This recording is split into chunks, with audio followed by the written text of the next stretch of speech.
नमस्कार, मी अनुश्री. आपण पाहत आहात गौरव प्रकाशन न्यूज. आजची ठळक बातमी.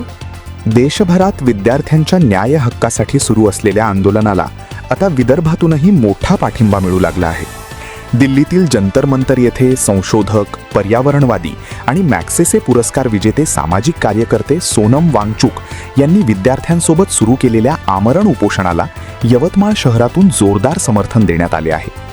पेपरफुटीच्या घटनांची नैतिक जबाबदारी स्वीकारून केंद्रीय शिक्षण मंत्री धर्मेंद्र प्रधान यांनी राजीनामा द्यावा, तसेच विद्यार्थ्यांच्या न्याय्य मागण्यांवर केंद्र सरकारने तातडीने निर्णय घ्यावा, या प्रमुख मागण्यांसाठी दिल्लीत मागील 19 दिवसांपासून उपोषण आणि धरणे आंदोलन सुरू असल्याचे आंदोलनकर्त्यांनी सांगितले. याच आंदोलनाला पाठिंबा देण्यासाठी 15 जुलै रोजी यवतमाळ शहरातील संविधान चौक, भारतरत्न डॉक्टर बाबासाहेब आंबेडकर पुतळ्यासमोर बस स्थानकाजवळ विविध सामाजिक संघटना, कार्यकर्ते आणि नागरिकांच्या उपस्थितीत एक दिवसीय उपोषण आणि धरणे आंदोलन करण्यात आले. आंदोलनकर्त्यांनी सांगितले की सोनम वांगचुक आणि विद्यार्थ्यांची प्रकृती दिवसेंदिवस गंभीर होत असतानाही सरकारकडून अपेक्षित प्रतिसाद मिळत नाही. त्यामुळे देशभरातील नागरिकांनी विद्यार्थ्यांच्या न्यायासाठी एकत्र येण्याची गरज आहे. उपोषणस्थळी अनेक मान्यवरांनी भेट देऊन आंदोलनाला सक्रिय पाठिंबा दर्शविला.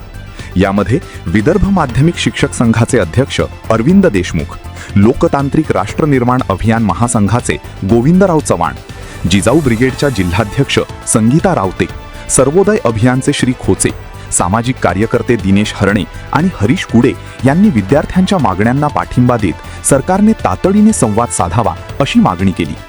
यावेळी राज्याचे माजी शिक्षण मंत्री वसंतरावजी पुरके, यवतमाळ जिल्हा काँग्रेस कमिटीचे अध्यक्ष सचिनदादा नाईक, आर्णी तालुका काँग्रेस कमिटीच्या अध्यक्षा सुनंदाताई तुळशीराम बोक्षे, काँग्रेस अनुसूचित सेलचे उपाध्यक्ष नारायणराव थूल, श्री कृष्णराव पुसनाके, सामाजिक कार्यकर्ते प्राध्यापक घनश्याम दरणे, श्रीमती सीमाताई तेलंग, ज्योतिताई गौतमराव खोब्रागडे, पवनभाऊ गजभार तसेच अनेक डॉक्टर, प्राध्यापक, वकील, शिक्षक, सामाजिक आणि राजकीय कार्यकर्त्यांनी आंदोलनस्थळी भेट देत संविधान आणि लोकशाही वाचवण्यासाठी सर्वांनी एकत्र येण्याचे आवाहन केले. उपस्थित मान्यवरांनी स्पष्टपणे सांगितले की संविधानाने प्रत्येक नागरिकाला शांततामय आंदोलनाचा अधिकार दिला आहे. विद्यार्थ्यांशी संवाद साधण्याऐवजी त्यांच्या मागण्यांकडे दुर्लक्ष करणे लोकशाहीसाठी घातक असल्याचे मत त्यांनी व्यक्त केले. आंदोलनकर्त्यांनी सांगितले की नीट परीक्षेसह विविध भरती परीक्षांमधील पेपरफुटीमुळे लाखो अभ्यासू विद्यार्थ्यांचे नुकसान झाले आहे. वारंवार होणाऱ्या पेपरफुटीमुळे विद्यार्थ्यांमध्ये नैराश्य वाढत असून काही विद्यार्थी टोकाची पावले उचलत असल्याची गंभीर चिंता यावेळी व्यक्त करण्यात आली. याच पार्श्वभूमीवर केंद्रीय शिक्षण मंत्री धर्मेंद्र प्रधान यांनी नैतिक जबाबदारी स्वीकारून राजीनामा द्यावा अशी विद्यार्थ्यांची मागणी असल्याचे आंदोलनकर्त्यांनी सांगितले.